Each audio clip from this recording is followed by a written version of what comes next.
الله وی د خپل ځانونو ډېر صفتونه مه کوئ.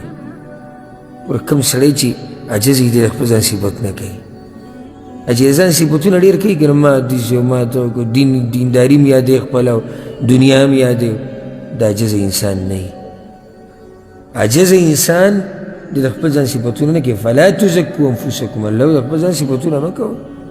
هو اعلم بمن اتقى، اغه الله پوه دی چې څوک دیندار دی. زړونو حقیقت خو الله ته معلوم دی. ته ما ته مخامخ څه صفتونه کوې، زه خو ستا زړه نه پېژنم او نه راته ستا زړه معلوم دی.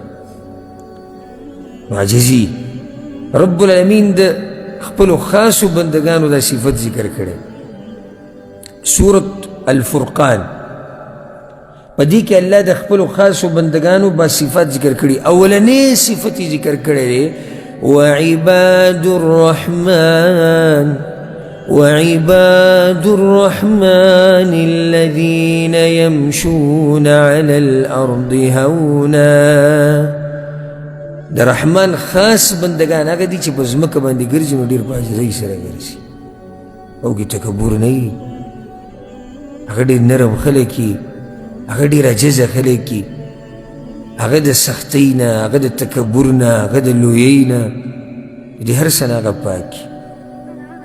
رب العالمین د صحابه کرامو شان ذکر کړی. صحابه کرام هغه خلک چې الله غوره کړي دي د خپل پیغمبر صلی الله علیه وسلم ملګرتیا دپاره. الله څه وایي؟ محمد رسول الله والذين معه أشداء على الكفار رحماء بينهم. الله وی محمد صلی الله علیه وسلم د الله پیغمبر دی او د هغه چې کوم ملګري دي سخت دي د کافرانو په مقابله کې، رحماء بینهم خپل منځ کې ګوره سم مهربانه دي، یو بل سره عاجزي کوي. مهربان انسان هر چې کله عاجز وي، متکبر سړی مهربانه نه وي. دا الله شان ذکر کړی د چا؟ د صحابه کرام. د هغوی شان دی. حدیث کې راځي پیغمبر صلی الله علیه وسلم وایي، امام مسلم دا حدیث راوړی، ان الله اوحى الی ان تواضعوا. دا حدیث هم چې په زړه ولیکئ، ان الله اوحى الی ان تواضعوا. الله ما ته وحي کړی ده چې په ځان کې عاجزي راولي. الله وحي کړی ده حتی لا یفخر احد علی احد. یو کس به په بل باندې ګوره ځان لوی نه ګڼي، دې ته عاجزي وایي. ابو هريره رضی الله عنه روایت دی په صحیح مسلم کې. دا بس کسان دا وایي که زه چېرته عاجزي وکړم کیدای شي دې د لاسه زه څه شم؟ سپک شم.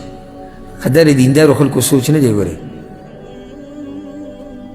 وادي وري هغه څوک چې څوک وایي چې زه عاجزي وکړم زه به سپک شم. لکه ته اوس مجلس ته ورننوتې، ښه عزتمند سړی ته، ښه قدرمنې،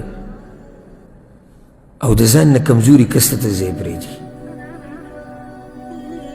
او بل مخکې کې تاسو مخکې شي.